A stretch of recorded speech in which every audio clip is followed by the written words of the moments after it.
Okay, good evening, everybody. We apologize for the delay. We had some technical difficulties. Is the magic and the beauty of technology.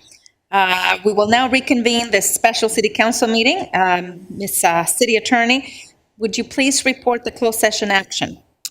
There were two items on the closed session agenda. Item number one, the city council approved the settlement agreement in the listed case, which, once fully executed, will be available in the city clerk's office. And in item number two, Mayor Pro Tem Pacheco made a motion with Mayor Frometa second and unanimously approved by the city council to defend Councilmember Alvarez in the litigation under a reservation of rights. And I also note that Councilmember Alvarez abstained from a part of the discussion which involves her personal finances pursuant to the Political Reform Act Regulation Section 18702.5. And that ends the closed session report. Thank you, Madam City Attorney. This special city council meeting is now adjourned. Now, before I begin the regular city council meeting, I would like to inform members of the public that I will be taking public comment for non-agenda public comment and for items on the agenda via our teleconference line. Those wishing to address the city council may call 562-299-6622 when I make the announcement.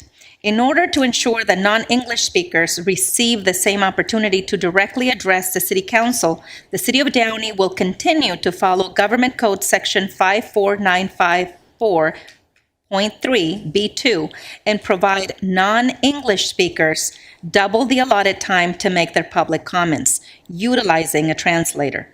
All other speakers will be given the allotted 3-minute speaking time as established by the Downey Municipal Code, unless modified by the mayor. All public comments will be recorded into the record. Once your time has ended, the call will be immediately disconnected. For those who have submitted their comments via email, your comments will be read into the record at the appropriate time during the meeting, and no additional public comment will be permitted via teleconference. I would like to call to order the regular city council meeting. City Clerk Duarte, would you please take roll? Yes, Mayor. Before I take roll, I would like to inform members of the audience that Councilmember Alvarez is participating in this meeting via teleconference. Councilmember Alvarez? Here. Councilmember Ashton? Present. Councilmember Trujillo? Present. Mayor Pro Tem Pacheco? Present. And Mayor Frometa. Present.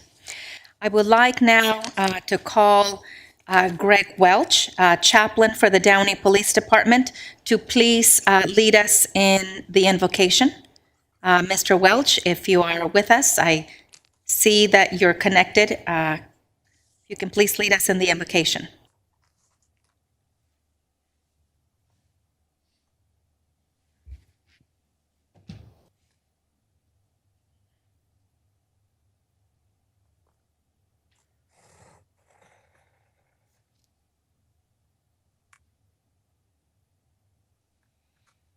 If we can please rise.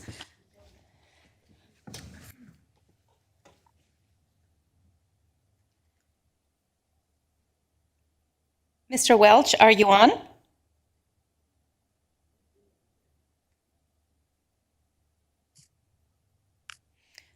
Looks like we're having some technical difficulties. I'll go ahead and open up in prayer. Dear Heavenly Father, we just thank you this evening for your blessings. We thank you for the health that you bestow upon us. Thank you for allowing us the opportunity to come together as a community to conduct the people's business. Thank you for the protection that you give each and every one of us. Thank you for our police department, our fire department, and all of the people that work so diligently to keep our community safe. Thank you, Lord, for my council colleagues, each and every one of them and their families. I pray, Lord, that as we come together tonight to make decisions on behalf of the city of Downey, that you would give us wisdom, that you would give us the fortitude to do the right thing, and that, Lord, that you would continue to guide the city of Downey in all of the decisions that we have to make, that you've called us to make, and that we are honored, Lord, to be able to make on behalf of our constituents. Thank you for every department that is represented. Thank you for our city manager, our assistant city manager, and all of the Downey city staff that works so hard to make this city that it is. We pray all these things in your name. Amen. If I may please ask Councilmember Trujillo to lead us in the Pledge of Allegiance. Thank you, Madam Mayor. Please remain standing and face our flag. Join me for our salute. Ready? Begin. To the republic for which it stands, one nation, under God, indivisible, with liberty and justice for all. Thank you.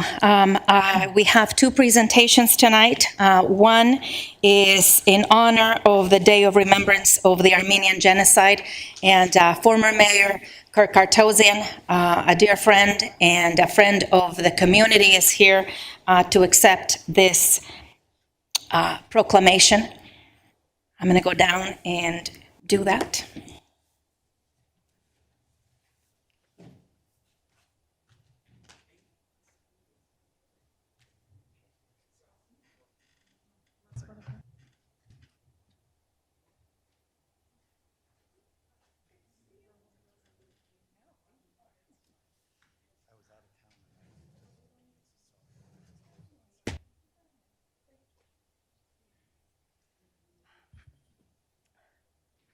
We, over the past several years, we have come as a community to acknowledge the genocide that the Armenian community endured.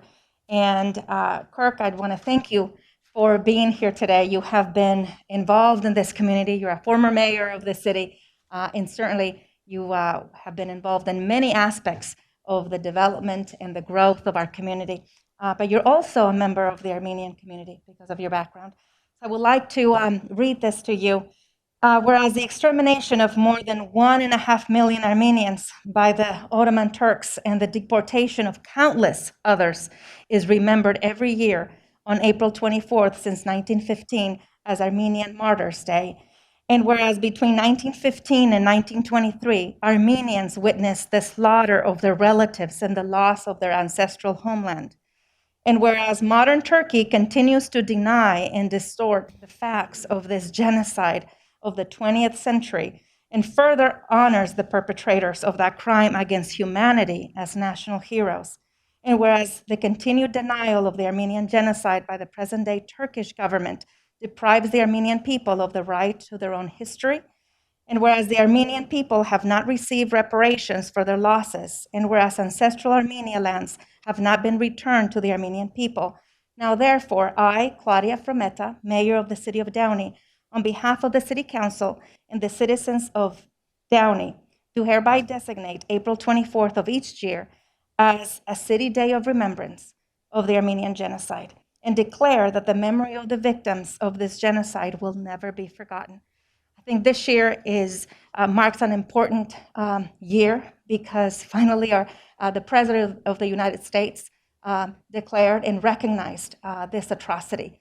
And we think about humanity, and we think about our brothers and sisters in different lands, and how this marked generations of people. So I just want to thank you for being here. I know you just came back from being out, and I want to thank you for your continuing support of our community. I would like to ask you to say a few words if you like. Never give a former politician a mic. Thank you, Claudia, Madam Mayor, members of the council, friends. Great to see you all, staff. It's always an honor to be here in my in the former chambers where I was able to serve. It's an awesome responsibility, and I know this council will do a great job this year under your leadership. I grew up in Downey as a proud American, continually proud Armenian. Most of my neighbors and friends and classmates were Caucasian, Latino, and Asian. Not too many Armenians were around, and but I always, we all have a sense of pride of where we came from, and that's part of our experience as humans to connect with others on a human level too. So you need to know where you're from in order to understand where you are with current humanity. So I always took that very much to heart. I love all the cultures that I grew up around, even though it wasn't necessarily my own. But yes, this past Saturday was a a bold step that the Biden administration made for the first time ever. No president had the courage to do so. If anyone knows my politics, I'm not necessarily a big fan of the Biden administration, but that doesn't necessarily mean I don't have an awesome respect for the courage to do it, because our government has had, mainly through a NATO alliance, responsibilities with allies. So this Saturday was a nice reaffirmation of what many people obviously already knew. As a former history teacher, I was able to teach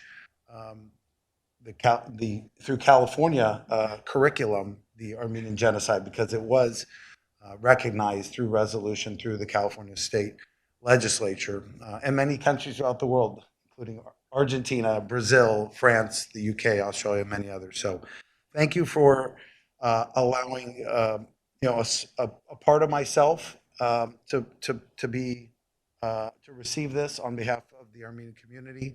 But I also want to share that we don't see ourselves as different from any other people. Many groups of people have in the past been through atrocities, have been challenged, have had to find ways of getting stronger through it, although you would never wish it upon any.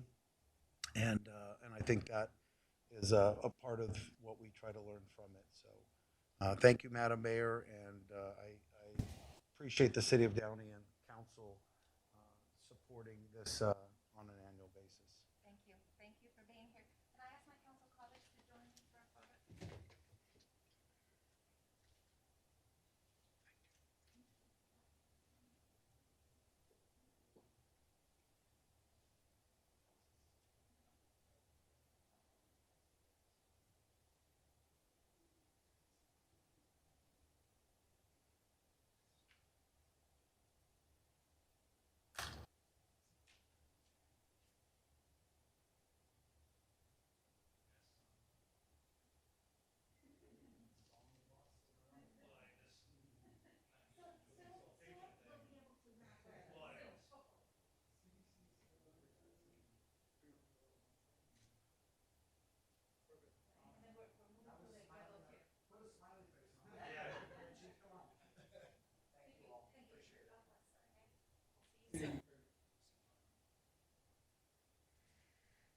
Thank you. And I would like to call Ms. Ragdi Cloak, our emergency manager, for a presentation.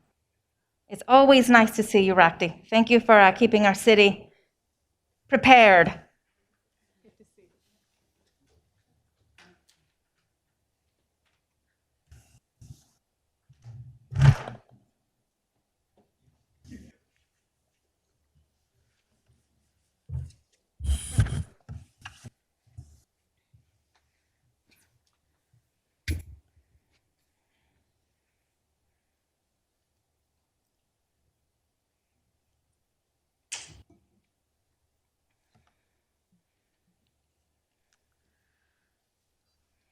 Good evening, everybody. Oh, excuse me. Good evening, everybody. Thank you so much for having me here. As usual, I usually visit the City Council every 2 to 3 months to provide an update of the COVID-19 response. My last update was back in January 21st. I think everyone's been following along in the news. There's been a lot of good news, more than bad, so I'm really excited to share some of those, and I'll highlight a few. Just really quickly, back in January, we did do food distribution, serving over 2,000 households. Back in January, we were at the most restrictive, the purple tier. The state has done a lot of different things to try to alleviate the struggles that the residents have experienced, including the state's landmark residential eviction moratorium that goes through June 30th. In February, we saw some other great things. The federal government had extended the federal cost share to now fully reimburse states for emergency relief programs dating back to the beginning of the pandemic. We also saw in mid-February that schools were able to open on-site learning for grades TK through 6. In March, the Court of Appeal did acknowledge public health's temporary restriction for outdoor dining despite economic impacts. We saw in January a lot of eligibility for our transit workers, janitorial, staff as well. Downey also extended its temporary moratorium on evictions for commercial tenants through June 30th. Bringing us to April. In April, we saw a lot of eligibility for 50 through 64-year-old. And LA finally entered orange tier, opening up many different things, allowing out indoor dining to 25% capacity or 100 to whichever is fewer. And I was referring to breweries, wineries, and distilleries. For restaurants, we saw 50% capacity for indoor dining. And travel bans loosened up as well. If you were fully vaccinated, meaning 2 weeks have passed since your last shot, then you were able to skip the quarantine period. And we saw mid-April, LA County health order started to align with the state's blueprint for a safer economy. We did see a little bit of a setback. We saw some side effects from the Johnson & Johnson vaccines. So we did pause the use of that just for an abundance of caution. But we also saw LA County open eligibility for vaccination for residents 16 years or over. Recently, we also did a food distribution here in Downey, serving more than 3,000 households. Again, to make sure that vaccination is more eligible, there's now limited number of walk-in registrations for county-run mass vaccination sites, and the Johnson & Johnson vaccine is now being used again. So you can see there's a lot of great news. Unfortunately, whenever I look at the stats, it is very heartbreaking. Overall, these are numbers since the pandemic has started, but I do see a drastic decline in the rate of increase. So that's amazing, but unfortunately, Downey still has seen close to 300 deaths since the pandemic. Here's some numbers from the number of vaccine distributed in LA County. Here in Downey, I know the numbers is a little hard to see, but we actually 49% of residents in Downey has at least gotten their first dose of vaccines. Also, locally in Downey, we actually have a mega shelter site at LA County Office of Education. The city is collaborating with LA County Public Health to host a closed vaccination site that will target community-based organizations that serve vulnerable population. Here's some numbers and updates regarding things that we've been doing to make sure that our residents stay informed. We've had 21 mayor videos since the pandemic, over 3,300 COVID-19 hotline calls. Here internally are for our Emergency Operations Center. While things have pretty much stayed steady, we still continue to monitor the situation. We focus heavily on cost recovery to make sure we recoup some of those costs. This becomes even more important now that we have the American Rescue Plan that has passed through Congress. And we continue to distribute personal protective supplies to not only our city departments, but our partner agencies as well. We have a photo there with our firefighters helping to distribute some of those supplies. Here's pictures from the food drive recently. Parks and Recreation Department continues to remain active, assisting our seniors. Between January 26th to currently, we've distributed more than 12,000 senior grab-and-go meals. We've conducted more than 4,200 wellness checks and over 1,200 home meal deliveries. Virtual recreation programming, it's very much active, and we see some of our staff there filming. And I know this is a great thing to see. We've seen a return to in-person outdoor fitness and sport classes. The mayor's mental health program, this is available every Tuesday, Thursday from 2 to 5, and we've so far assisted 9 individuals. Fire department has seen also a decline in COVID-related incidents. Fire department is also looking into how we can begin again to re-engage the public. And despite everything that's happened, we have welcomed 8 new firefighters to the team. Human resources has not stayed idle. Our human resource continue to follow the most up-to-date policies. And the city did update its COVID-19 supplemental paid sick leave policy to help employees address any health and safety issues. In terms of community development, we have a lot of different resources. We have close to $1 million for rental assistance Funds are still available. Please do. The number's right there. Contact us at 299-6706. In terms of business assistance, we have quite a bit. So far, we've assisted 5 small businesses. 60 applications have been distributed, 14 applications under review, 135 businesses on the waiting list, and funds are still available. Please do. Again, that number is 299-6706. I'm not going to go through all the lists, but there are quite a slew of different resources for small businesses through both state, federal programs, and such. So please visit us at downeyca.org/coronavirus. Again, there's a lot of other resources for residents. One of the ones that you may have been hearing a lot about is funeral assistance. So again, please visit us at downeyca.org/coronavirus. So what's open now? Again, we're the orange tier, so as I've already mentioned, indoor capacity dining for restaurants are at 50%. Bars with no meal services are opening up as has limited capacity, but you're also able to attend breweries and wineries, movie theaters, 50% capacity, gyms, fitness centers at 25%, and museums, indoor capacity of 50%. Again, if you want most up-to-date information, feel free to go to LA County's covid19.lacounty.gov/recovery. If you have any doubt, please visit Downey's website. Here's our website right there. And if you're not really a computer person, feel free to call us at 299-6711. That is our hotline. We have a human to answer your calls. They speak both English and Spanish, so please feel free. Don't hesitate. If there's anyone you know that needs assistance, please do call us. And that concludes my updates. Any questions? So you flashed by one slide really quickly. I think it was the third one right there. I wanted to focus on that because I've had, so you wouldn't believe how many calls I've had about yard sales. So they're officially back. They can start having them again. Yes, permits are $10. Yard sales just come to the cashier counter on the Perfect. floor. Thank you. Thank you.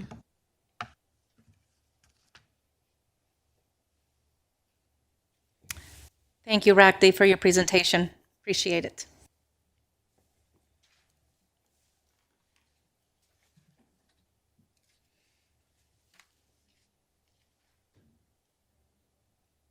Okay, now we are moving on to City Council member announcements, requests for future agenda items, conference meeting reports, and I will start with my left, Councilmember Trujillo. Thank you, Madam Mayor. So I had the opportunity to attend the Downey Art, Culture, and History, I think it's ad hoc committee. Not sure what we decided to call it, but it was a great meeting at the State Gallery. We met with Gabriel Enamorado, who runs the State Gallery, and talked about the vision of this committee being the place where Downey residents who are interested in culture, arts, Downey history, if anybody has any ideas, we're going to be meeting at the State Gallery. That's sort of going to be the headquarters for the committee. And I see that the State Gallery, there's a lot of potential for them to implement these ideas that residents would bring to us. So I'm looking forward to continuing to work with that committee along with Councilwoman Alvarez. Also had an opportunity with Madam Mayor to attend the Affordable Housing Committee. Learned a lot.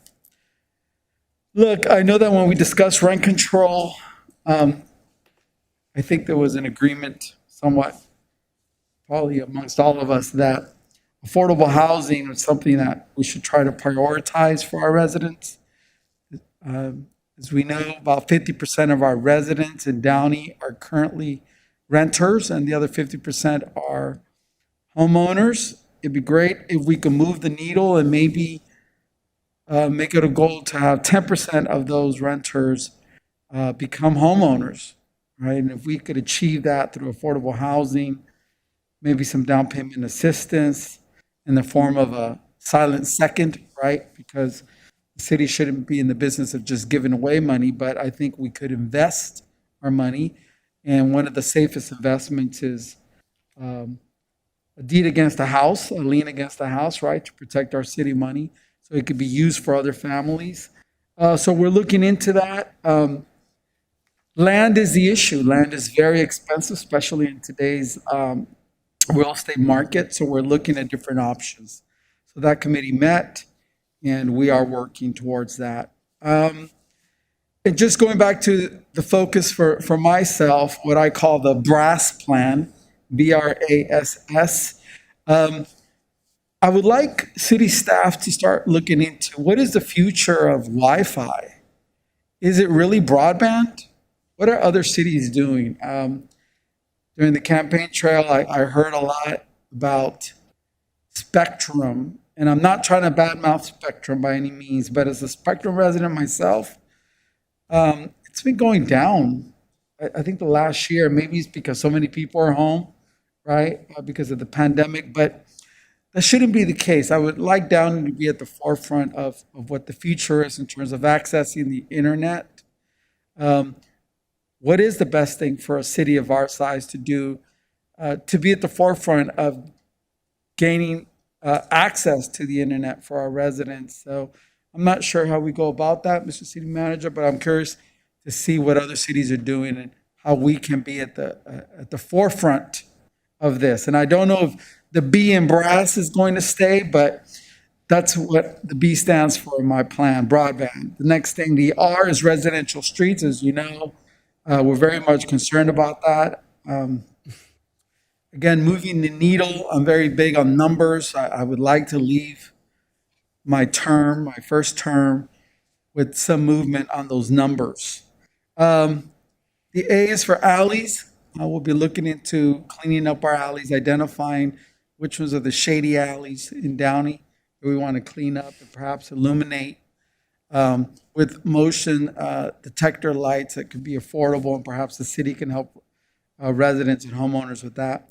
And the last two letters are S and S. S for sidewalks, and the last S is for street lights. I've asked my public works commissioners to work with the city to identify the need for street lights. You know, we talk about, well, we need street lights. Well, I would like to know where. I would like to know the 10 spots where the residents feel we need street lighting the most for public safety reasons. And then we will go about the business of trying to figure out how we can get that lighting installed. So with that said, thank you, Madam Mayor, and that concludes my comments. Thank you, Councilmember Trujillo. And to my far right, Councilmember Ashton, welcome. Madam Mayor, so it's good to be back. So for those of you that have been, why hasn't Councilmember Ashton been at the meeting? So I've been hesitant because of the pandemic, obviously, but I've just had I'm 2 weeks clear of my second dose, so I'm fully vaccinated and I feel comfortable being here. And for those of you that have not gotten your vaccinations, I encourage you to look into it and get what information you need. I know the county they're practically doing it almost as a walk-up now. So I believe it's there something My Turn County. I don't exactly remember, but if you email me or text me or whatever, let me know. I'll get you the information. I have it on my phone. But definitely look into it. I think once more of us get our vaccinations, the closer it'll get to what we would consider normal. With that said, a couple items for staff. I know Mayor Pro Tem Pacheco and myself were on a committee looking into flavored tobacco and that, and I know there's been things that have been happening that I just saw an article today about possibly banning menthol cigarettes and that, and I think it'd be a good opportunity for us to get together to kind of see where we're at with what we can do here in Downey for that. Because I know that's something that we brought up way before, before the pandemic. And I think we need to start working on that again, just to Let you know, I did reach out this week to our city prosecutor. He's preparing a document that can be used as a staff report to bring the item back. So he's working on that. I'll get it to you, and maybe that'll be the I item that we appreciate can you put on the reading my agenda. mind. Thank you. One other issue that I do have, I brought it up at the council meeting, the last council meeting, was the traffic issues and related to the Tiempo Cantina. I'm still getting complaints. Nothing's really improved, and I don't know what can be done personally, because I'm not involved, but I do see issues there, especially with people, jaywalking across because they're parking on the west side of Paramount, people letting people off in traffic, to get in line. It's just not a good situation.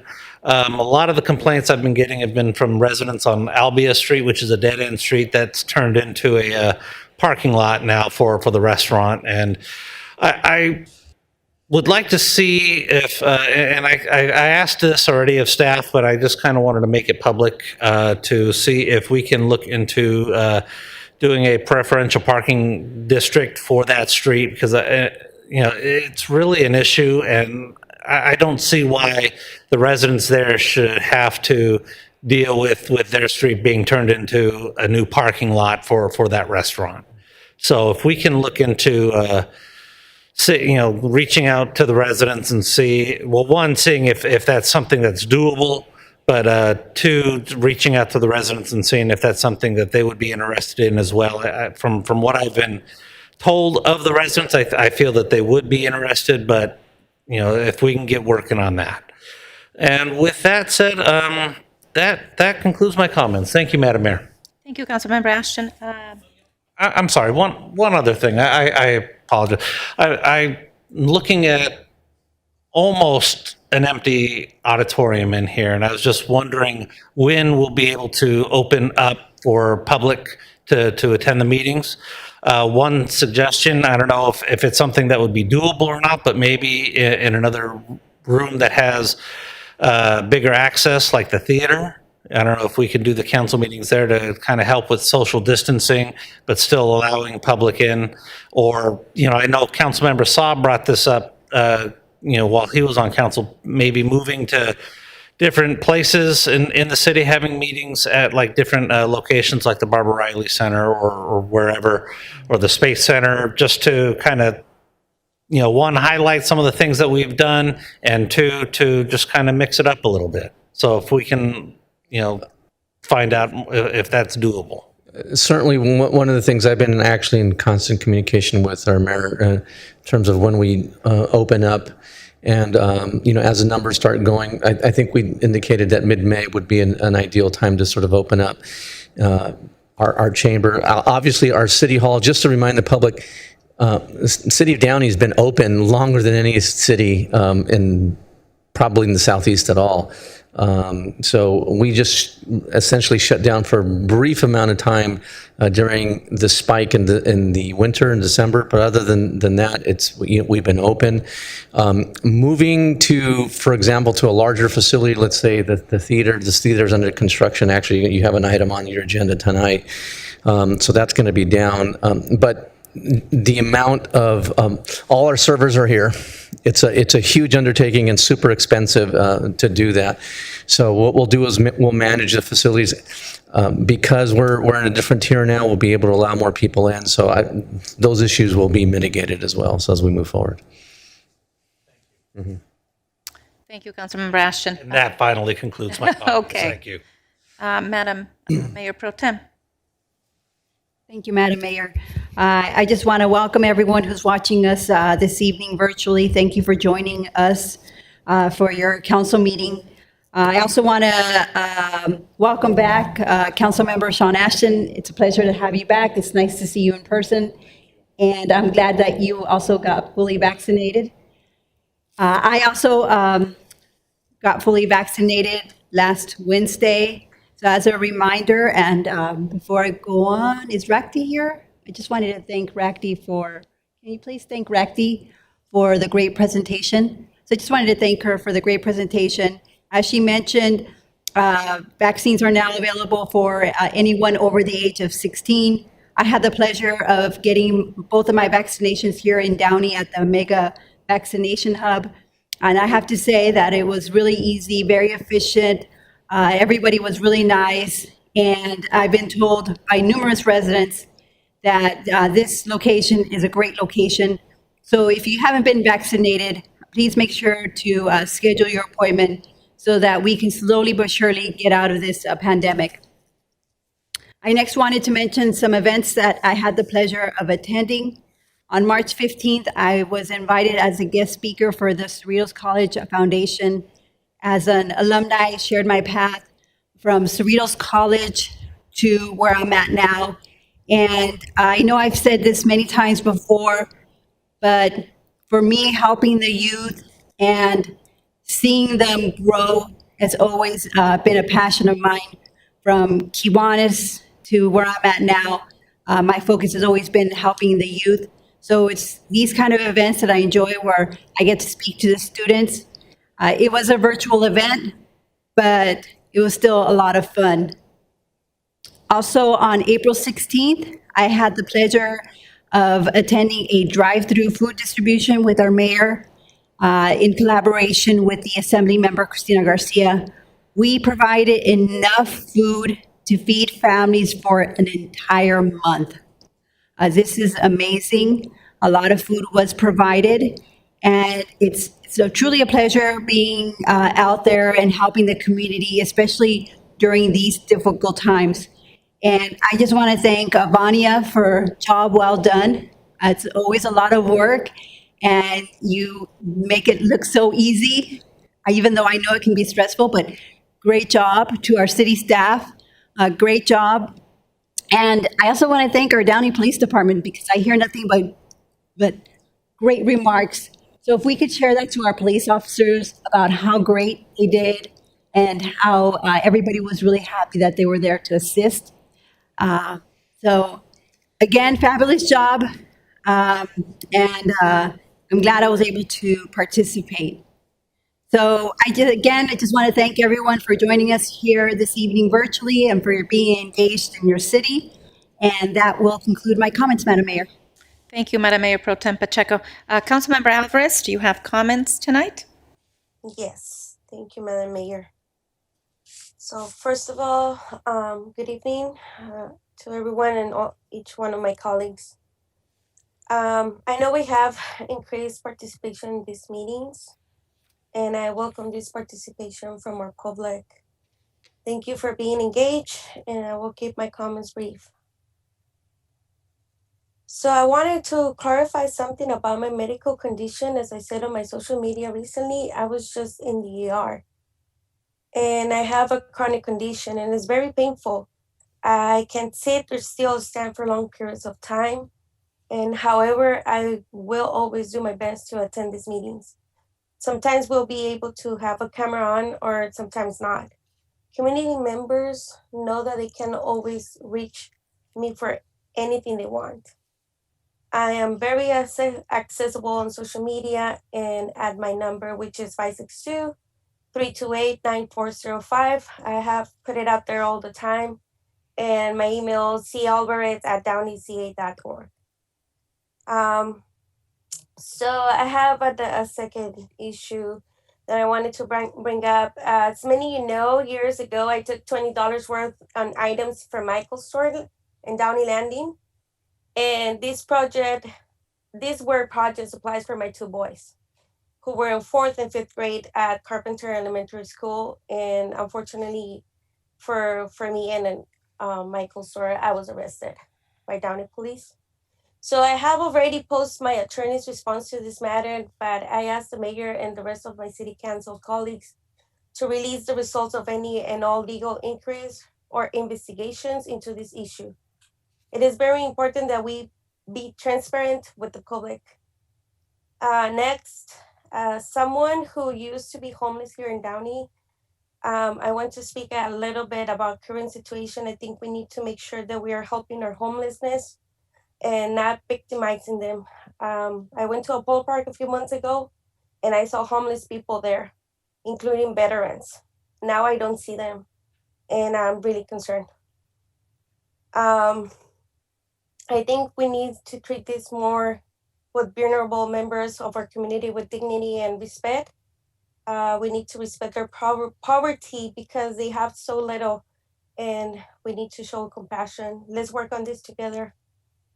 Um, Another thing that I wanted to express my concern about what happened this Sunday also at Polo Park. There were indigenous Native American Indian community members carrying out a religious ceremony, and specifically a coming of age ride, which is a danza. There were participants not just from Downey, but from other cities and parts of the state. They made a religious pilgrimage for this religious event, and it was a religious coming of age ceremony for children turning into adolescents. And the ceremony started at 6 a.m., asking for Mother Earth's care for youth, and they grow up into adults. It was supposed to go until 3.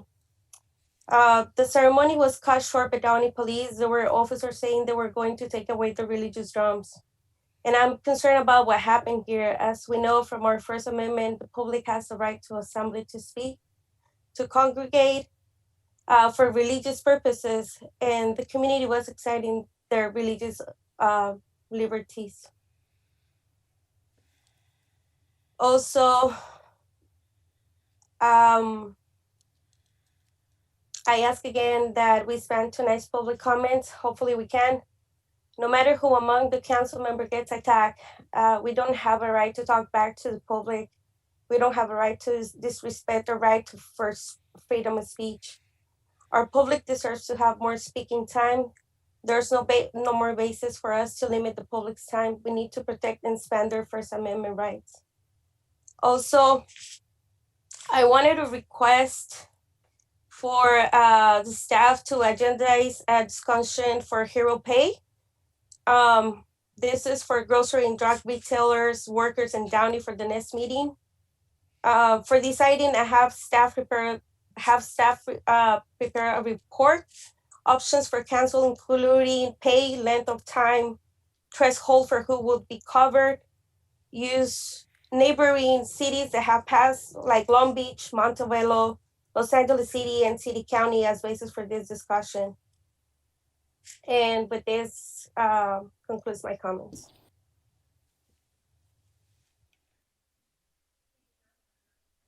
Thank you, Councilmember Alvarez. Good evening, everybody. I have some announcements. We, with Madam Mayor Pro Tem, I had the pleasure of attending the food distribution that was conducted the 16th of April. And again, we did that in collaboration with Assemblywoman Cristina Garcia's office. And Vania, thank you for all the hard work that goes on to planning and coordinating and the logistics of these events. Thank you for that. Over 3,000 families in Downey and surrounding areas participated in this food distribution event. Also, on the 19th of April, we conducted we had our clergy council meeting. We had one of our highest attendee meetings with 32 participants. And one of the things that I really enjoy about being in this seat is our ability to come together and make an impact in our community and invite others to join forces. And the Clergy Council is one of many groups that brings together people, and again, people with the mindset of helping others, different faiths, different backgrounds. That was a very good meeting with good presentations. April is Child Abuse Awareness Month, and we discussed that. May, coming up, is Mental Health Awareness Month, and we will be discussing a little bit more about that. I also, on April 22nd, last Thursday, I had the privilege to to deliver to our residents, our community, the first mayoral virtual town hall. And I want to give you a quick report. Also, I want to thank city staff for participating. We had 9 panelists, a total of 98 attendees. We had 41 questions.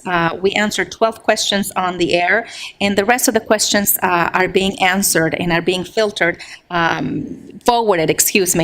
to our various departments for answer. And I will be answering some of those myself. The goal is to have them all answered by this Thursday. So please stay tuned and bear with us. As Councilmember Trujillo mentioned earlier, we have the Affordable Housing Committee, and this is to explore options for future development and look at a balanced approach and a balanced inclusion of affordable housing units in Downey. And again, I know this raises some thoughts in many of our community members. We realize our city is built already. There are some areas that are good potential areas for development, and so we are carefully and thoughtfully looking at that. As we've discussed before, there are state mandates about the affordable housing, and we are looking at that. Over the weekend, this last weekend, we had a busy weekend as well. I had the opportunity to celebrate Arbor Day with a tree planting small ceremony alongside a Downey Girl Scout troop number 1143. And so I want to give a shout out to all of the parents that brought their Girl Scouts to participate in this tree planting. And again, together, continue to foster the love for nature and for taking care of our environment. On Saturday, I also had the opportunity to give the welcome remarks at the Assistance League Assistees Self-Improvement Day. And again, these are young ladies and young men that participate over 4 years with the Assistees program. And that also is an honor to be able to come out and also speak to them about different things. We are also happy to share that our library is moving into an indoor operating mode. And again, in line with LA County Public Health guidelines, the starting date for welcoming people back into our new public library is May 3rd, 25%, at 25% capacity.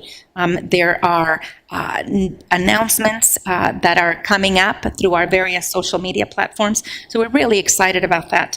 Many of you have asked, have emailed me and have asked me in different ways if yard sales are permitted. And yes, yard sales are now permitted in our city. Again, we need to continue to adhere to the protocols. Just today, it was announced by the CDC that people that are fully vaccinated do not have to wear their facial coverings if they're outdoors with other fully vaccinated people.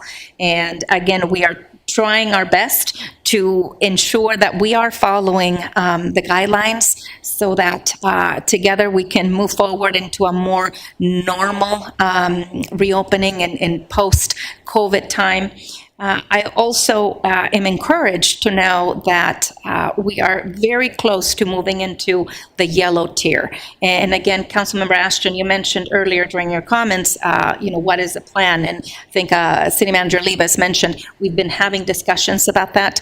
We're looking, the state has the reopening date set as June 15, with LA County moving forward with additional reopenings and getting that into the yellow tier.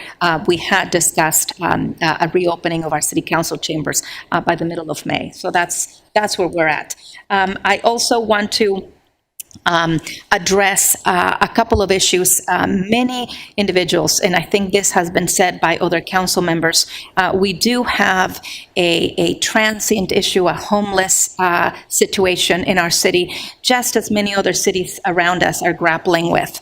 And many residents, in fact, last September, Councilmember Ashton and I attended a neighborhood watch meeting by residents living next to Apollo Park. And this neighborhood watch meeting, the purpose of it was to make us aware of the grave concerns these residents had regarding the homeless situation at Apollo Park. I think that my colleague and I are equally concerned.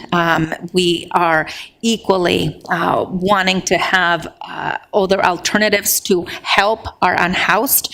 In fact, city staff gets called on a regular basis to send members of LAHSA, the Los Angeles Home Services Authority, to Apollo Park and any other area in our city that sees an amount of homeless individuals in any given place. We constantly receive complaints, especially about Apollo Park. Our residents are aware that we've spent over $5 million in refurbishing that park. And I get calls and emails from athletic coaches letting me know that their athletes don't feel comfortable because they feel accosted by some of these individuals in the shelters. And so I think it's, we provide our humanity. We provide the resources that are out there to help these most vulnerable individuals. The problem is, as LAHSA has been called out just about every other day, some of these members of the community do not need the help, and they refuse the help. And so we are faced, from a council perspective, we are faced with a very difficult position where we want to do something about it. Our residents are clamoring that we do something about it because they don't want homeless individuals urinating, defecating, and using all types of drugs, paraphernalia, around their homes. And especially, we do have park hours in our parks. I want to make sure that the community understands that we are also in a very difficult position. We have every intention of helping the unhoused, but at the same time, we also need to balance the needs of our community residents that do pay taxes in their homes and that have communicated to us they don't feel safe going for a walk at the nearby park. So we really need to be mindful and understand the dynamics that we are facing. I do have a couple of items for staff, and I know this was brought up earlier, and I thank you. Many of our residents have found a way to let us know on social media, through various social media pages, if there are issues that are going on in the community. There's an area off of Telegraph by the MTA stop in the area of Downey that is increasingly growing with debris and trash. And I communicated that to the city staff, and they are working on that issue. I wanted to make sure that that is on the record and is reported, and our residents that are joining us via Zoom and YouTube are aware that that issue is being taken care of. We're also going to be looking at the area of Woodruff and Firestone by the railroad tracks. That area continues also to grow in debris and trash. We hope that with the reopening that we can come back to keep Downey beautiful and begin those monthly cleanups. Those have always been such a great tool in our community to get everybody involved, clean it up. I also want to say thank you to the Downey Police Department. About 1 in the morning on Saturday, I was alerted of about 6 vehicles that were exiting the 605 on Florence and that were attempting to travel westbound, and they were getting to do street racing. And so I contacted dispatch, and our Downey PD responded, and they were able to put a stop to that street racing. So I just want to say thank you, Downey PD.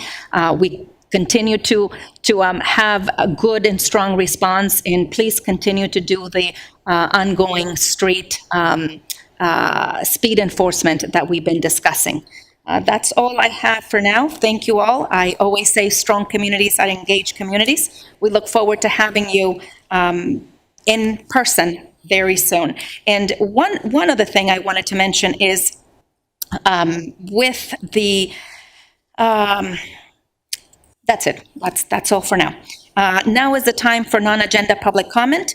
Before we begin the non-agenda public comment period, I would like to remind members of the public participating telephonically that the city's meeting rules contained in the Downey Municipal Code prohibit any conduct that disrupts, disturbs, or interferes with the orderly conduct of the meeting, even if you're participating telephonically. Due to the high volume of calls and correspondence received for tonight's meeting, each speaker shall have 2 minutes to address the council on issues that are within the city's jurisdiction. Since we are under a federal, state, and local emergency declaration in Los Angeles County Safer at Work and in the Community order, I will limit this non-agenda public comment period to 30 minutes pursuant to Downey Municipal Code Section 2105G. In order to ensure the non-English speakers receive the same opportunity to directly address the City Council, the City of Downey will continue to follow Government Code Section 54954.3B2 and provide non-English speakers double the allotted time to make their public comments utilizing a translator. As I've indicated, due to the high volume of calls and correspondence received, each speaker will receive 2 minutes speaking time. Members of the public who wish to address the City Council regarding non-agenda items may now call our teleconference phone line at 562-299-6622. Each speaker will have 2 minutes to address the council on non-agenda items. For those who submitted comments via email, your comments will be read into the record, and no further public comment via teleconference will be permitted. City Clerk Duarte, did we receive any written correspondence of non-agenda items to be read into the record? Yes, Mayor, we did.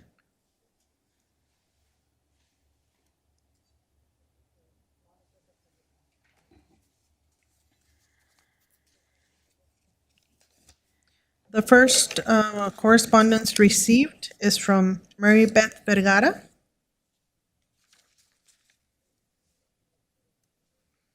Downey City Council, I just wanted to provide this public comment despite missing the deadline for tonight's council meeting to express my support and excitement for the completion of the Wilderness Park in Downey.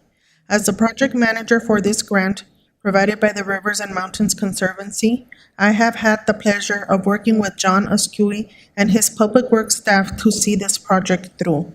The elements that were funded from this Proposition 1 water bond grant included the wetlands, lakes, primarily, and other related elements.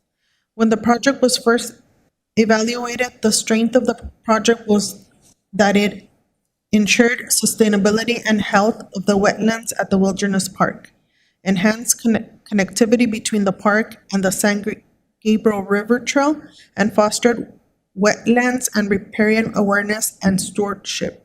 The connection of the northern and southern ponds was a new aeration system, and the estuaries are already being thoroughly enjoyed by the Downey community as well as other regional park users, including local wildlife, geese, ducks, and birds. The new educational signage serves as an element that provides information about the local flora and fauna that can be seen at the park. My only request is for the bilingual signage that has not been completed yet.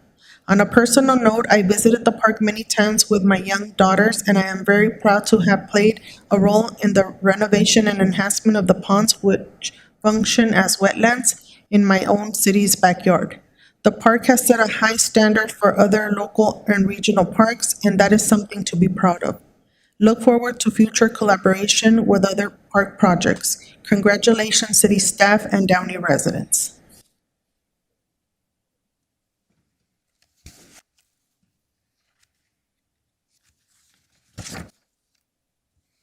The next correspondence is from Kevin Esse.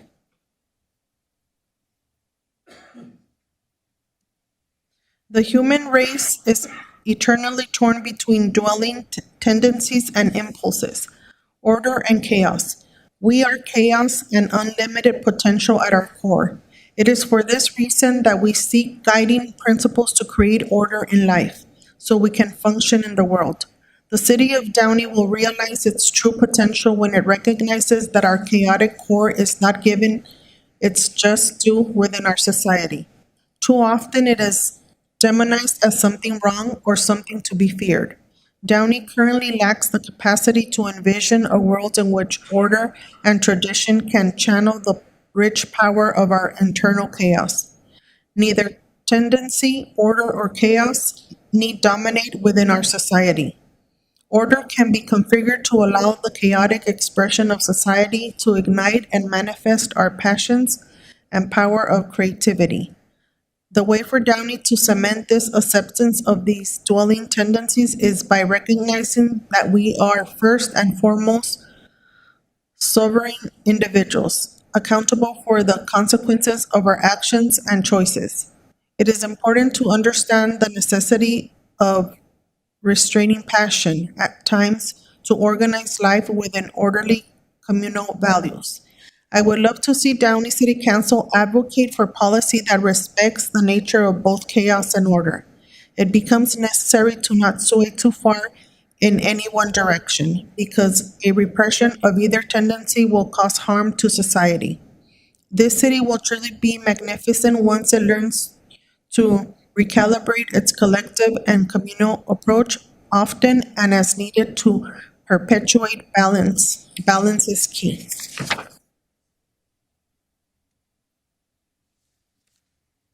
The next correspondence is from James Tobo. I, like most reasonable, hardworking, and goodwill people, ask that you register a vote of no confidence against D.A. George Gascon. As we all know by now, he only cares about promoting his political agenda at the expense of crime victims. Gascon is truly detrimental to the safety and protection of LA County citizens. Please make things right and vote no confidence against Gascon.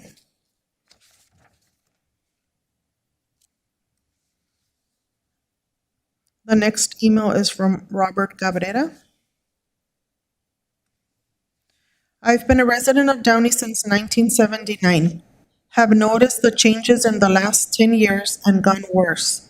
Vehicles parked on lawns, motorhomes parked on streets for weeks, travel trailers, boats, and other recreational vehicles parked in driveways, sometimes almost parked on the streets. Why is the city allowing this? I remember when residents kept their vehicles inside their garages. Now it's difficult to find a parking space on the streets. Downey was beautiful and residents cared about the looks. Your code enforcement officers should be doing a better job. Of course, they do need better leadership.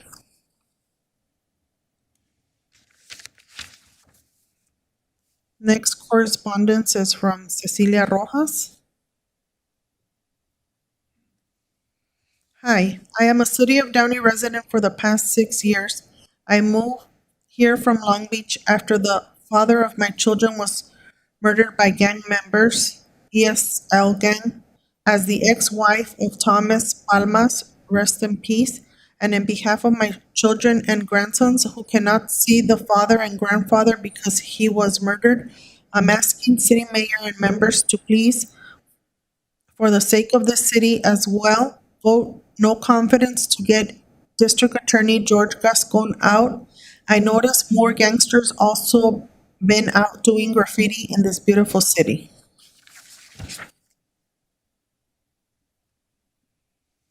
Next correspondence is from Mariela de Silva.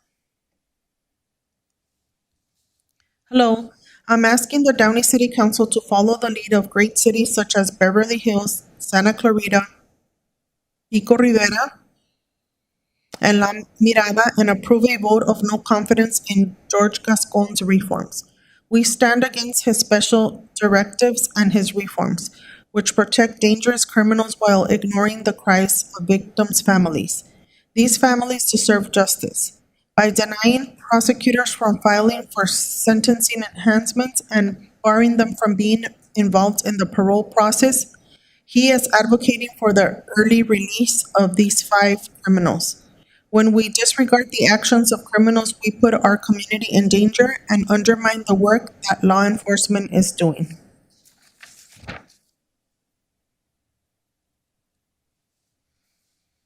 The next correspondence is from Trish Morris.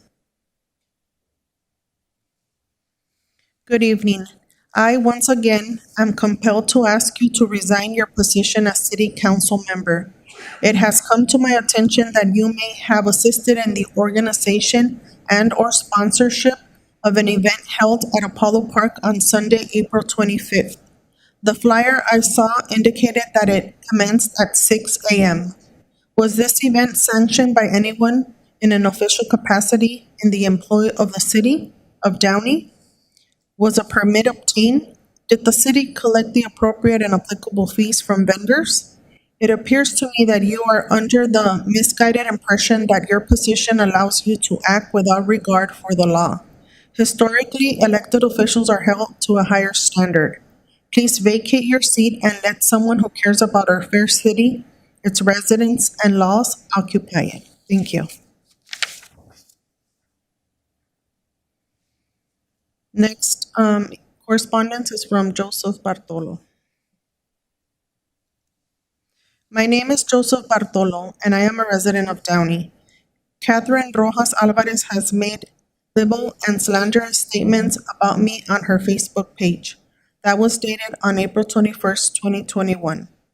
This woman is attempting to have her goon squad to try to intimidate me because I had supported a Downey resident who had taken a picture of her walking to portals while wearing her Downey City Council jacket after she had claimed on the previous meeting that her leg was injured and that she couldn't appear at the Downey City Council chambers of her injured leg. This woman is a liar who has been convicted of perjury, shoplifting, and welfare fraud. She has hosted a large event on April 25th at the Apollo Park. She has violated the COVID regulations. She needs to be removed from City Council immediately. She also needs to return the Downey City Council jacket. She views that jacket as a crown, and therefore she views herself as the Queen of Downey. Next correspondence is from Lee Squire. Lee Squire, Vietnam veteran, member, American Legion, Fellowship of Christians and Jews. Good evening, Mayor and City. Good evening, Mayor and City. Subject, Holocaust Remembrance Day. Holocaust Remembrance Day was on April 8, 2021. It is a day each year to honor those who were murdered under the evil of Nazi tyranny. 6 million Jews were murdered, of which 1 million innocent Jewish children were murdered. It is a reminder that no class, race of people should ever again be subjected to genocide. I also present this as there is once again rise in anti-Semitism against Jews. We in America, we must show support of Jews by including them in every Memorial Day and Veterans Day. I reach out to veterans groups in Downey and cities in America to reach out to Jewish temples to show America and the nation of Israel we stand and support Jews. To veterans, it also shows honor to our brothers and sisters who liberated Jews from Nazi tyranny and concentration camps. I ask Clergy Council and Veterans Council to not cancel Memorial Day, May 31st, 2021. It is when we honor those who gave their lives in service to country. God bless America and the nation of Israel.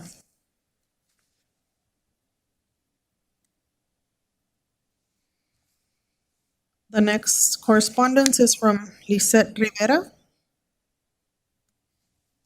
Good evening, Madam Mayor, Frometa, and City Council members. My name is Lisette Rivera, and I am a longtime Downey resident. True leaders rule by example and their actions, especially when it pertains to their community's safety and well-being. Councilmember Alvarez hosted an event at Apollo Park on Sunday, April 25th with no permits, violating LA County's guidelines and without the City of Downey's knowledge or consent. She hosted this event with a couple hundred people, vendors, dancers, etc., with the majority of them not wearing facial covering and with complete disregard towards our community. The Downey PD were called twice as residents complained about the loud drums going on for hours. An event that started at 6 a.m. in the morning and went on for hours until 3 p.m. on a Sunday afternoon. She continues to refuse to follow the city's rules and process. Plus, she ignores LA County guidelines.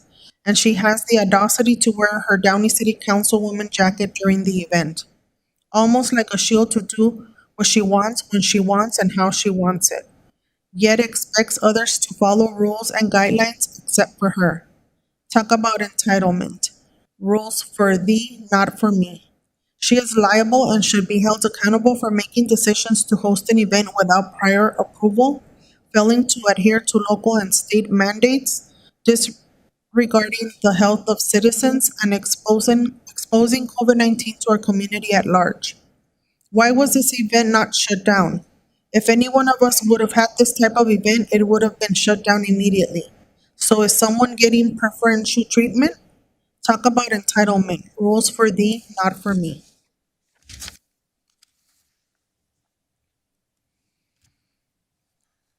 The next correspondence is from Elise Ramirez.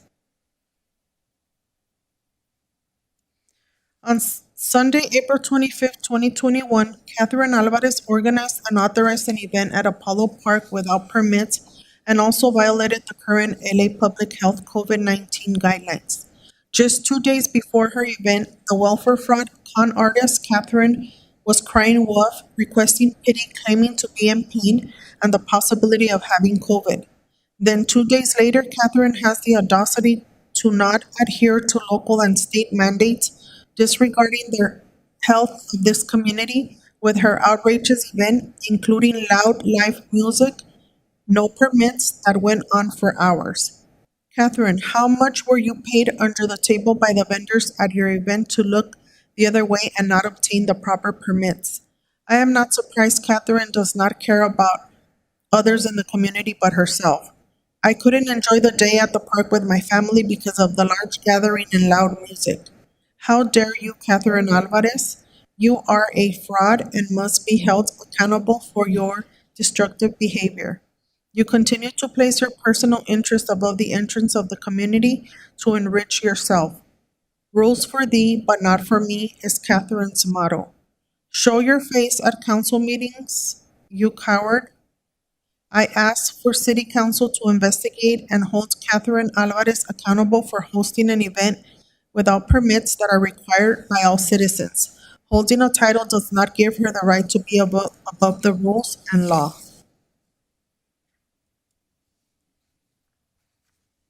The next correspondence is from Maria Maciel Arencibia. Good evening, Madam Mayor. It has been a very difficult and emotional week ever since I was attacked on social media by Catherine Alvarez, putting me and my unborn child at risk. When Catherine and her henchmen attack our city, we are expected to silence our voices and allow her to use her title as a platform to bully residents on social media. The content in her post about me is false with the intent to harass and cause me harm. Her bully behavior on social media is unethical and hope steps are being taken to avoid this type of behavior moving forward. I am not the only person she has harassed and cyberbullied on social media, but do hope I am the last. She needs to focus on the betterment of this community and bring unity, not attack our city and cyberbully residents that do not agree with her views. Blessings.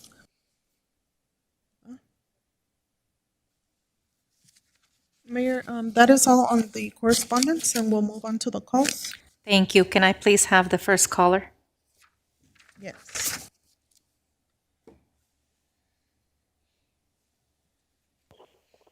Hello, please state your name and begin speaking. Hello, this is Irma. I work for CVS in Downey. I've been there for about 16 years. I'm just here to ask you to please put hazard zero pay on your agenda for the risks that we take every day. The pay must then be there as well. A lot of the crew members have been sick with COVID. I got COVID back in November and still struggle with the symptoms. It's hard to get through the day. There's more things to do now. We never close. They're making profit while other businesses close. We have exceeded sales, yet they cut our hours. It's just taking an emotional toll and stress of having to juggle the risk while making sure we get our job done. Customers don't practice social distance or they wear masks correctly. They come and go. We are there all day. So I'm asking you to please consider hazard pay on your agenda, please. Thank you.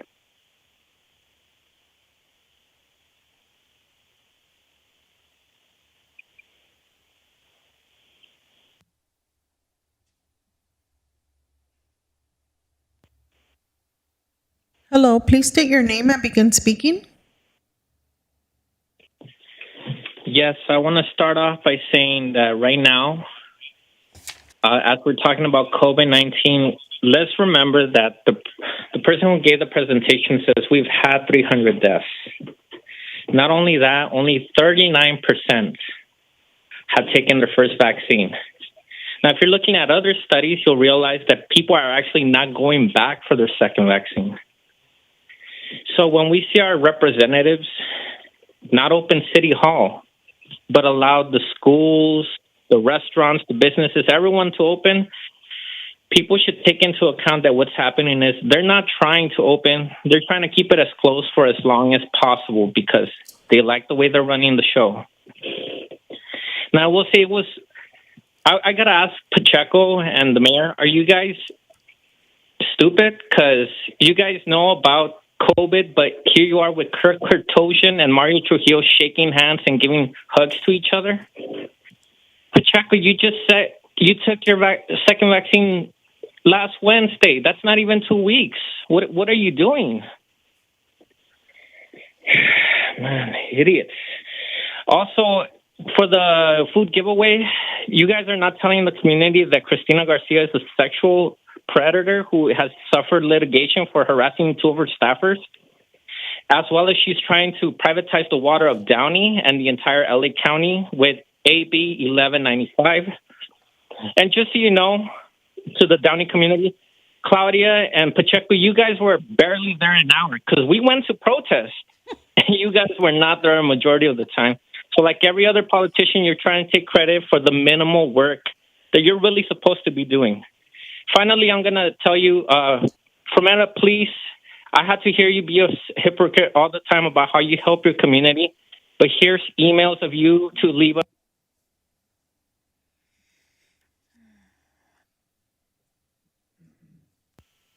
Hello, please state your name and begin speaking. Mommy! Can you hear me? Please state your name and begin speaking. Can you hear me, Mommy? Hello? Am I speaking? All items in general public comment. Okay. I hope I'm getting through. I attended your special meeting at 5:30, and I was at home all night trying to talk to my mommy. And I noticed that you're still fucking around. each other without masks, social distancing. No. Now you got a bunch of emails about the party we had at the park. Thank you, Councilwoman Alvarez, for bringing some fucking fun and entertainment to Downey. We had drums, we had music, we had conversations about all kinds of things. And if you would have came from Meta, we would have given you a couple of Big Macs so you could sit there and eat them. We like to watch you eat. Yes, if anybody could eat, boy, she could eat. What a big, fat fucking pig. Yes. So, thank you for the party. Let's do it again this Sunday. Downey Municipal Park. Don't call the cops this time, but the cops are invited. They can come and watch. And then we'll have drum solos. That's right.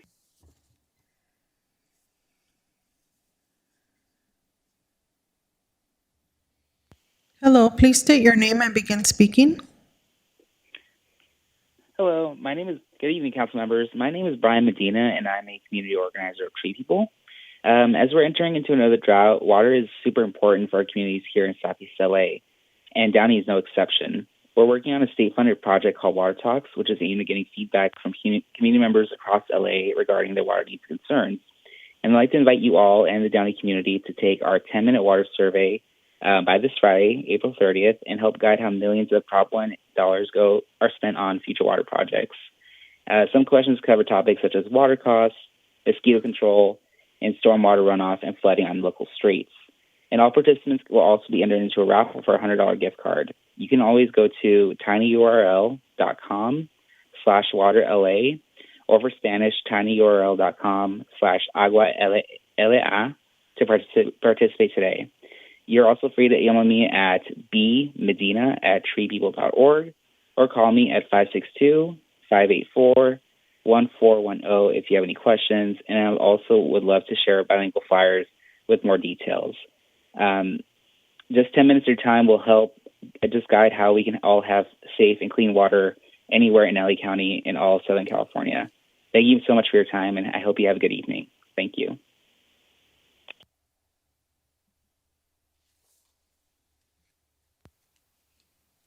Hello, please state your name and begin speaking. Okay, my name is Bruce Crow. It's a rough crowd out there, boy.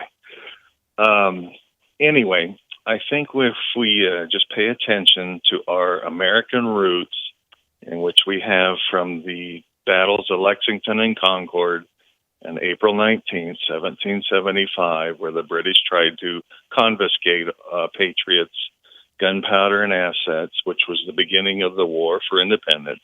And it ended at the Treaty of Paris on September 3rd on 1783. It lasted 8.5 years. But in between that time, the Founding Fathers went ahead and penned what is known as the Declaration of Independence on July 4th, 1776. And it stipulates that we know these truths to be self-evident, that all men are created equal, and that we are endowed upon by our Creator universal, individual, natural rights, chiefest among those life, liberty, and the pursuit of property.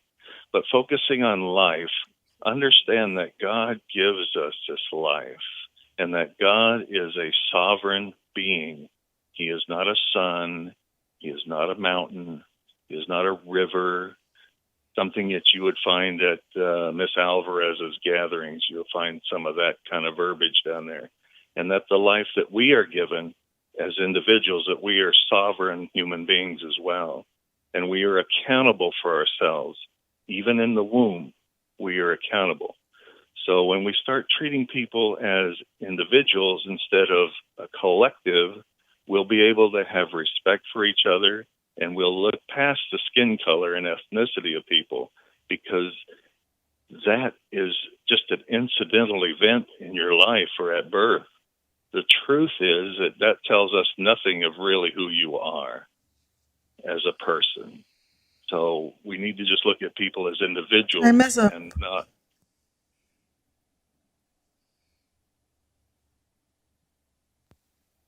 Hello, please state your name and begin speaking. Robin. Go ahead. My name is Robin, and I've been an employee at Rite Aid for 36 years. Since the beginning of the pandemic, we were declared essential workers. As an essential worker, I have not had the luxury of working from home. Every day we are exposed to people not wanting to put their masks on. It is extremely stressful going to work and wondering if I am exposed to COVID.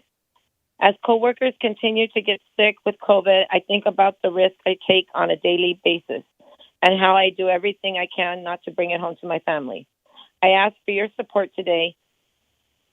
We are on the front lines and our wages should reflect that. I ask that you consider passing a hazardous pay for the city of Downey. Many cities have already done this with hazard pay ordinance and are supporting workers putting their lives on the line. Thank you.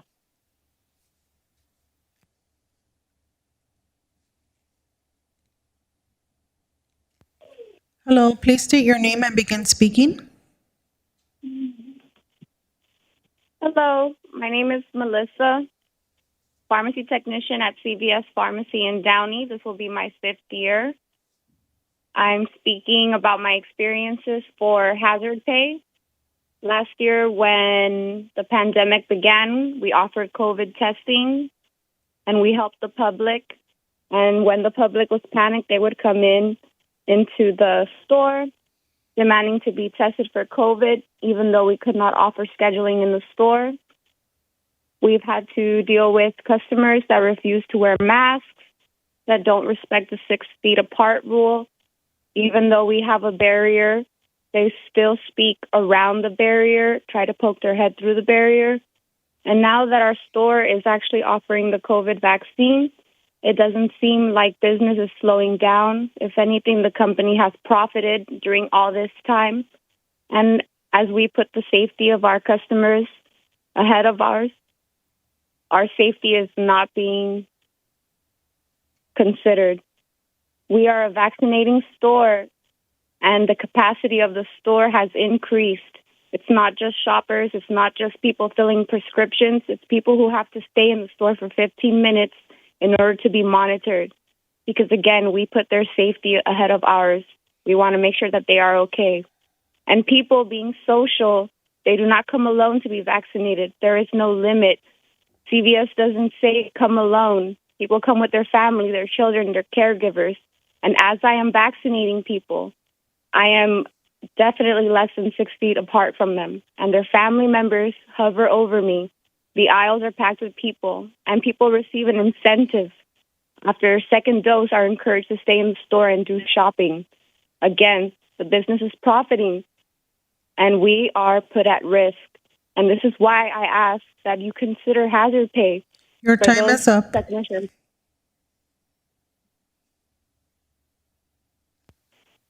Hello, please state your name and begin speaking. Mommy from Meta, and you, Miss Blanca, it's me, Herman this time, dumb bitches. Why were you calling me out the last time? Can you hear me? Hello? Can you hear me?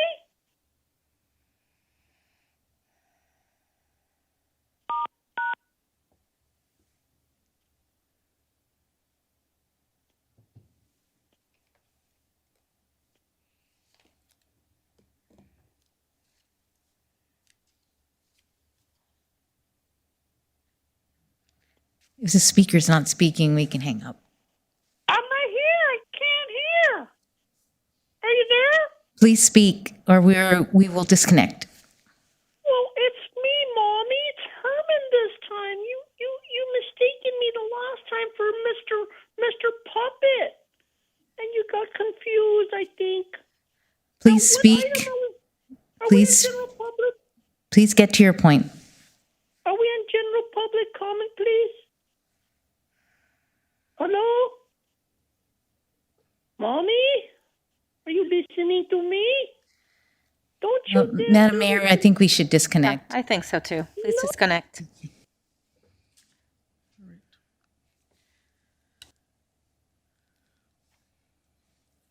Mayor, we are at 30 minutes now. Okay, let's, now is the time for consent calendar items. Members of the public wishing to address the city council regarding consent items only may now call our teleconference line at 562-299-6622. Each speaker will have 2 minutes to address the council on consent calendar items. For those who submitted comments via email, your comments will be read into the record, and no further public comment via teleconference will be permitted.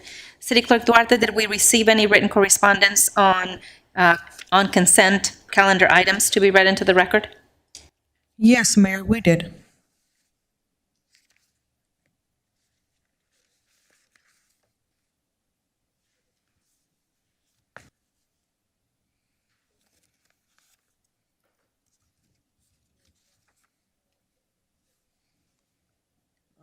One moment, Mayor.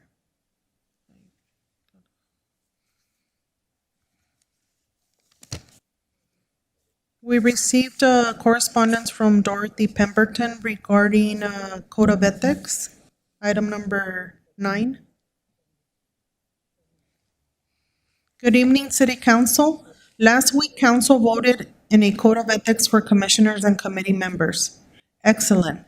As a committee member of Public Works, I will gladly sign while I serve my city. Why wouldn't anyone want to be fair, honest, respectful, and be held accountable in a public seat? That should have been an easy yes vote by all council members. But it was not passed unanimously. Councilwoman Alvarez was the only no vote. I asked Councilwoman Alvarez why. Does this mean you don't want us to treat people fairly, be honest, be ethical? Please let your residents know why you refuse to adopt this measure. Thank you, Councilman Ashton, for adding the Code of Ethics for the City Council too. We residents should see a yes vote from all. We want ethical public officials. If anyone votes no, then what are they hiding? What are you saying? Vote yes to ethics and accountability.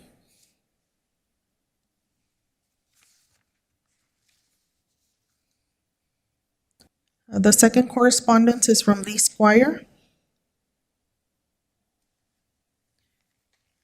regarding item number 9, Lee Squire, Committee and Board Member, Auditor, and Fraud Examiner. Good evening, Mayor and City Council. Subject, Ethics and Conduct Code. I am glad to see City Council is adopting similar ethics and conduct code adopted for commission, committee, and board members. However, I noticed not included using public resources for political purposes. Also, this does not address City Council adopted ethics and conduct code for all city employees. This ethics and conduct code should include reporting of appearance of wrongdoing by city employees. This ethics and conduct code for city employees is all about good governance and accountability of we, the people's finances. Also, ethics and conduct code did not address free speech per First Amendment.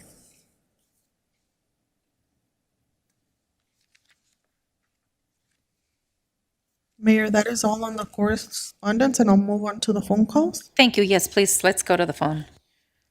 Hello, please state your name and begin speaking. This is consent calendar items only.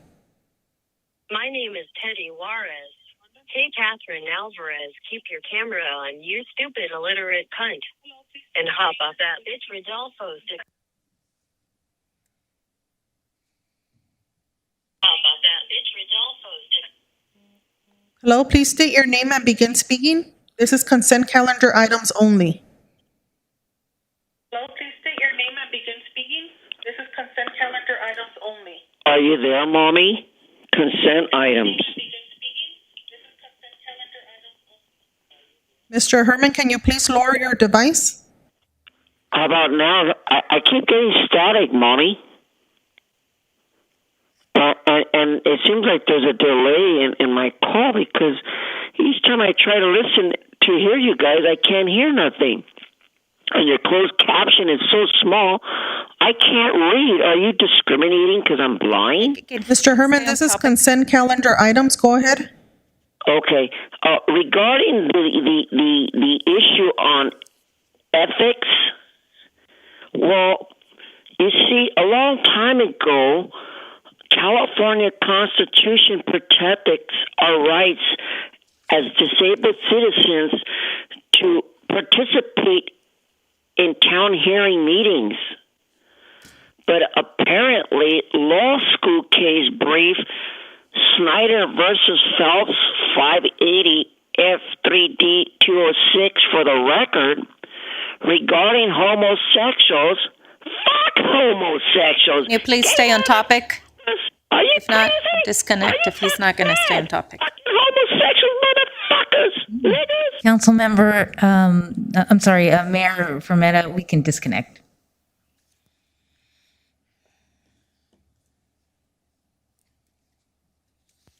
These calls are for consent items only. We're going to give one warning, and if they don't stay on topic, then we will disconnect. Please state your name and begin speaking. Mommy! It's about the consent calendar, Mommy! Yeah, so you're tape delaying me, preventing me from using my mental abilities to my maximum space. That's what my therapist says. That's why I'm calling you. He says it's good to call you. It helps me decompress. Sir, this is consent calendar items only. No! I'm trying to use my mental mind on the consent calendar. Here it is. How about minutes? Is that on topic? Yes. Thank you, Mr. Puppet. That's my imaginary friend. Fuck number one. I don't want any minutes. Number two, warrants issued. Oh no! They're going to arrest Claudia Frometta? No, on the warrants. Don't arrest her. We don't want her going to jail. We want Sam going to jail, not her. Number three, V-Jar. What the fuck kind of name is V-Jar? Sounds Chinese. No on number three. Then we get to the residential street payments. There's so many bumpy fucking roads all over Downey. I can't drive through there without a tank. Yes on number four. Thank you. Number five, bids for well. A well? For what? Water? Oil? What the fuck are you drilling for? I want to know. And then number nine, ethics commission. Ethics, yes. And ethics requires that Claudia Frometta lose a minimum 50 pounds. Time is up.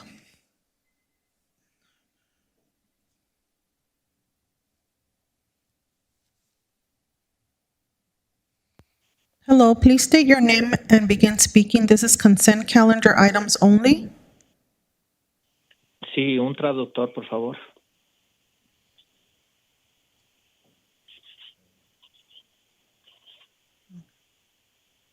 Okay, ¿puede proceder? Disculpe, ¿me van a dar el tiempo necesario? Excuse me, are you going to give me the appropriate time? City Attorney, would you please answer that? If this is a speaker who's a non-English speaker, he gets double time. Otherwise, it's just the 2 minutes that you've allotted. Yo no me he identificado por las leyes del Brown Act, que quiere decir que ustedes no saben quién soy yo para hacer esa decisión.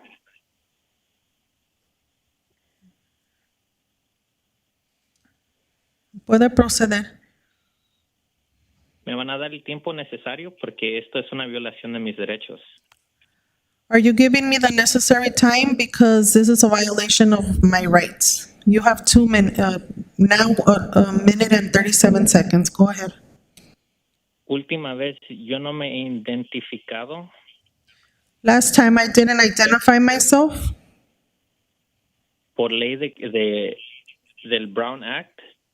Así es que ustedes no pueden estar adivinando quién habla español y quién no. Consent calendar. Señor, estamos hablando de los consent calendar items, so si tiene algo que decir, por favor, proceda. Ok, pues hay que hablar de la 9 entonces. I'm going to speak about item 9. No es buen carácter para la gente en servicio It is not good character of the people in office que sean mentirosos y que anden trabajando con violadores sexuales como Cristina García. It is, I'm sorry. Okay. Es por eso que dije que usted no tenía la calificación para hacer este trabajo, Alicia Duarte. ¿Ya está viendo por qué? A ver, diga eso.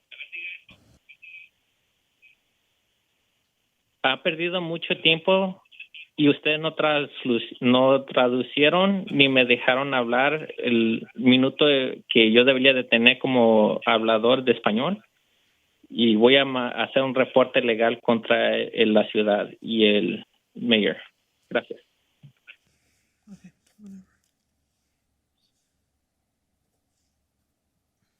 Please state your name and begin speaking. En español, por favor. Ok, puede proceder y si me permite, después de que diga algunas palabras, permítame hablar. Claro, gracias. Puede comenzar. Ok, yo quiero saber en este agenda, ¿la va a ser retroactivo? Yes, I want to know in this agenda, ¿dijiste retroactivo? Es que el alcalde anda tomando fotos de los homeless. The mayor is taking pictures of the homeless. ¿Eso es ético? Is this ethical? Yo pienso como que no. I think this is not. And this is consent calendar items only. Oh, ok, el ETIC, número 9. Okay, the ethics, number 9. Ok, se necesita que haga real contabilidad. There needs to be accountability.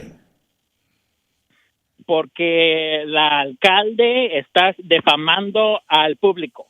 Because the mayor is defaming the public. Ella constantemente está hostigando en todos lados. She is constantly harassing everywhere. Eternamente se la pasa acosando a la gente. She is constantly harassing people.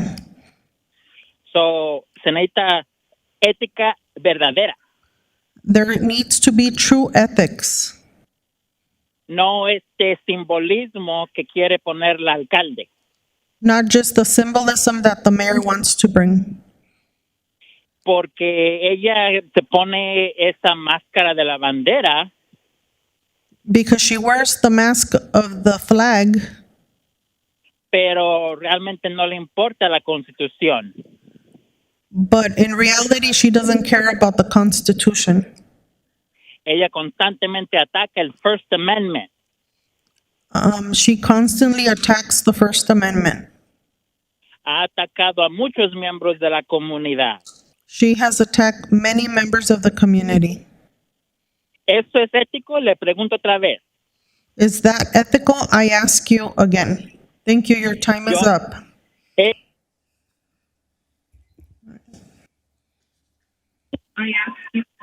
Hello, please state your name and begin speaking.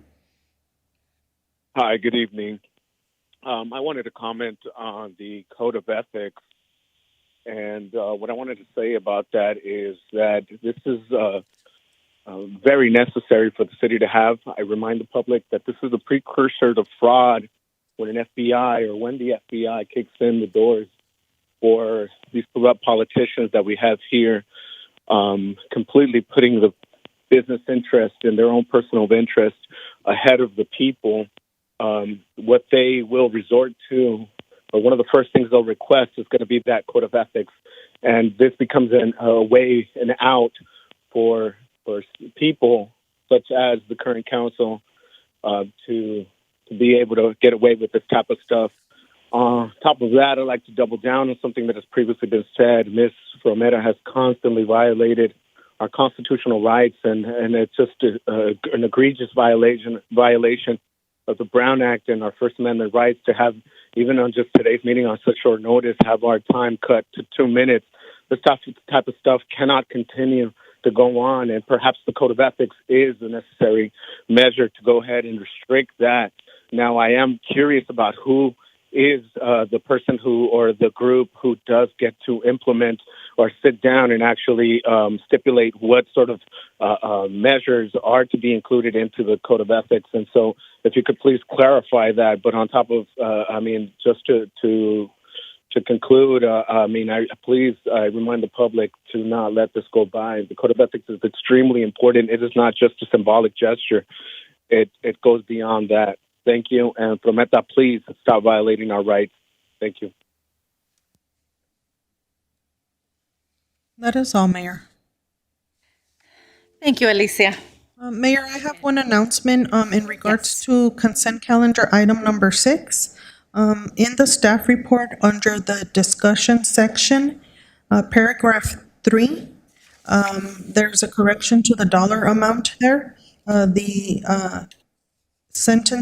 first sentence should read, during rehabilitation, additional work beyond the original scope of the project resulted in one contract change order totaling $8,178. The final maintenance contract amount was $76,541. Lisa, can you tell me which one you're referring to? Yes, this is item number 6, acceptance of work for well number 12, motor and... Oh, yes, okay. Yeah. So the dollar amount changes from $75,309 to $76,541, which is the correct amount is listed in the recommendation. Yes, no, and that's what we have on both. That's what I see on the memo that I have in front of me. And Yes, copies of the corrected agenda report were provided to the council and have also been uploaded to the city's website. I see. Okay, thank you for the correction. I duly noted.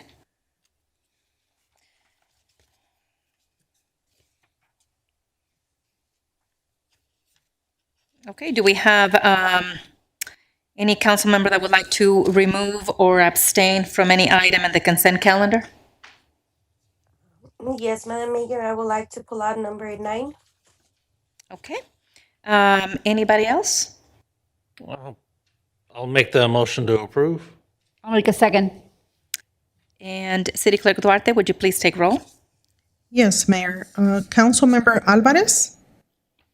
Yes. Councilmember Ashton? Yes. Councilmember Trujillo? Yes. Mayor Pro Tem Pacheco? Yes. And Mayor Frometa? Yes. Okay, the consent calendar is approved with Councilmember Alvarez pulling item number 9 for separate discussion. Okay, Councilmember Alvarez, the floor is yours. You wanted to pull item number 9. Thank you, Madam Mayor. So for number 9, I think it's good that we have this item, Code of Ethics and Conduct for members of the Downey City Council.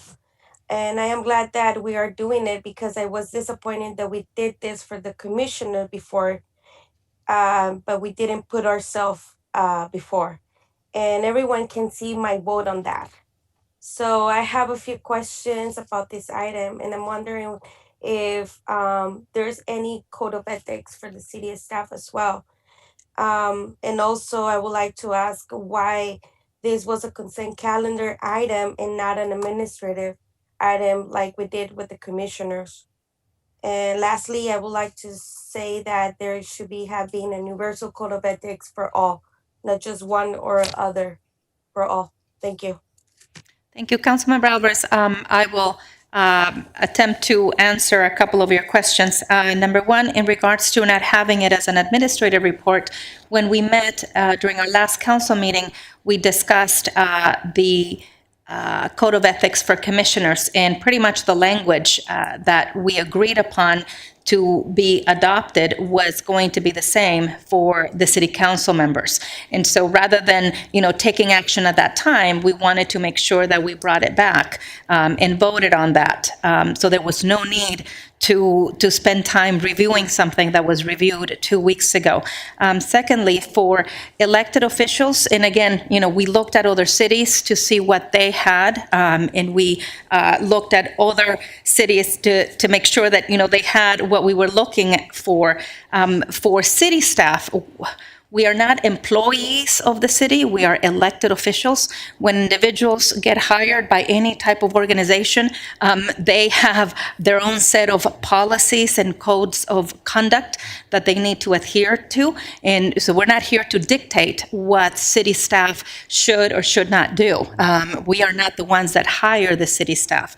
And so again, based on the situations that have come before us, including the litigation, we felt that it was necessary at this point in time to make sure moving forward, and not just for this council, but for future councils, that we establish a code of ethics and conduct for our commissioners, board members, anybody that is representing us as council members and is an extension of us in the community. And certainly as council members, it should go without saying that we are to be held to a higher standard, but certainly I agree with Councilmember Ashton, and I think the rest of my colleagues did as well, that we needed to bring this forth and ensure that we all agreed, for us and future council members, that a code of ethics is also adopted.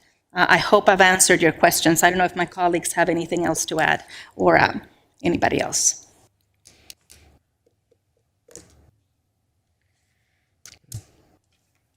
I'll make a motion to approve this item. Second? If we can get a roll call, please. Yes, Mayor.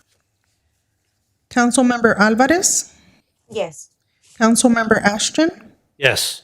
Councilmember Trujillo, Yes. Mayor Pro Tem Pacheco, Yes. and Mayor Frometa. Yes. The motion was approved unanimously. Thank you. We have 3 administrative reports this evening. Item number 10 is the declaration of the city-owned land as surplus land and the implementation of procedures under the State of California Surplus Land Act. And this is to adopt a resolution of the City Council of the City of Downey declaring pursuant to Government Code Section 54221 that real property owned by the city located at Assessor Parcel Number 6255-002-900 is surplus land and not necessary for the city's use, authorizing the city manager to comply with the procedures under the Surplus Land Act, and finding procedures under the Surplus Land Act, and finding that such declaration and authorization is exempt from environmental review under the California Environmental Quality Act. City Manager Livas, who is giving the report for item number 10? Madam Mayor, we're going to have our Community Development Director, Aldo Schindler, come up and give you a presentation on this item. Thank you. Thank you, Mr. Schindler. Thank you, Mr. City Manager. Good evening, Madam Mayor and Council.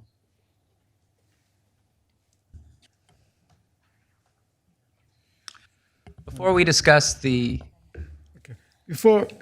Mr. Schindler starts, I just want to state for the record that I have to declare conflict on this item, as I own commercial property within 500 feet of this subject property. Thank you. Thank you, Councilmember Trujillo.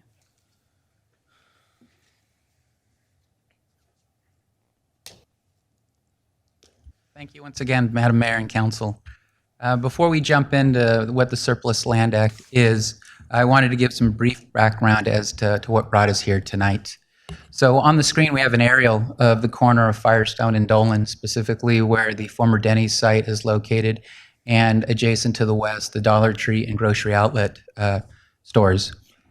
Highlighted in yellow is land that's owned by the city. Those are parking lots. Those are parking lots that are used almost exclusively by the former Denny's patrons and the patrons of the grocery outlet and the Dollar Tree. The Denny's site, their lease expired. Can we get the...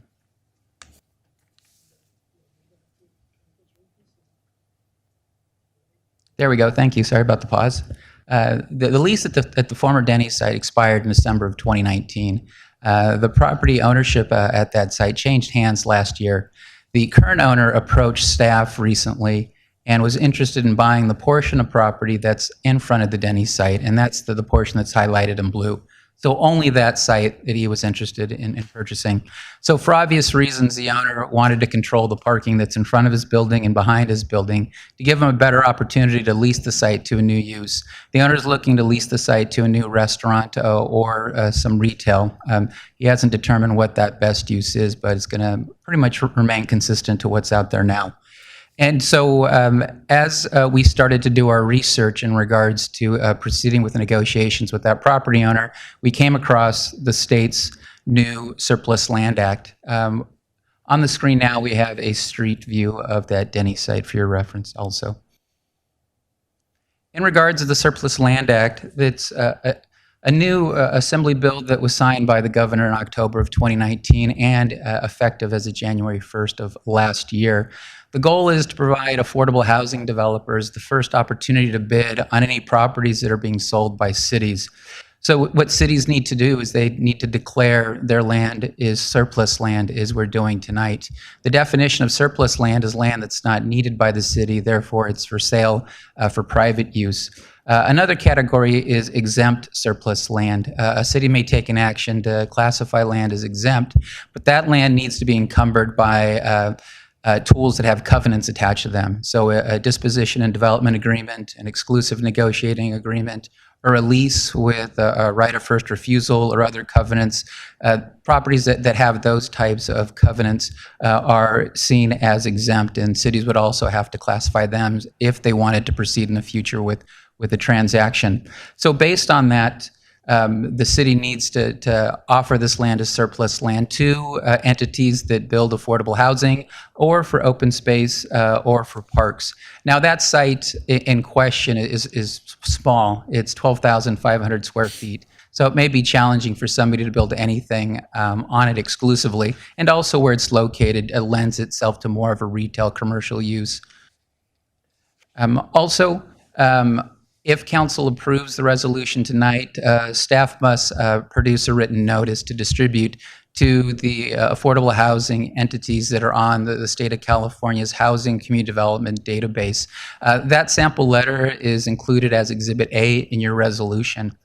And so if one or more affordable housing entities do respond, we need to engage them in negotiations. The state allows for up to 90 days to negotiate with these entities. And so we do have to enter into those types of transactions. If no one replies within 60 days, then on the 61st day, we can go back to the former Denny's property owner and then engage in negotiations on that transaction. Regardless of how we proceed, we're going to apprise the council. We'll apprise the council on the 61st day. We'll apprise the council if somebody contacts us in terms of wanting to negotiate an affordable housing product there. And then we'll go through the traditional exercises with council about how we proceed with negotiating with any party. In regards to next steps, the first one, once again, is the council's approval of staff's recommendation to allow us to proceed with the processes under the Surplus Land Act. The first one would be is we'd notify the approximately 169 entities on the state's database. And if we get any hits, we'd enter into some negotiations with them, or at least better explain what that property's value is or what its utility is. If nobody responds within 60 days, on that 61st day, we go back to the former Denny's site. And once again, along the way, we're going to apprise the council of each step along with this process.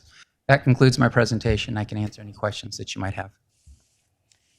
I don't have any questions. Thank you, Aldo. Again, it's unfortunate that we have to do this, but we have to comply. Council colleagues, do you have anything? No. Okay, Councilmember Alvarez, do you have any thoughts or comments regarding the surplus land presentation? No. No, Madam Mayor.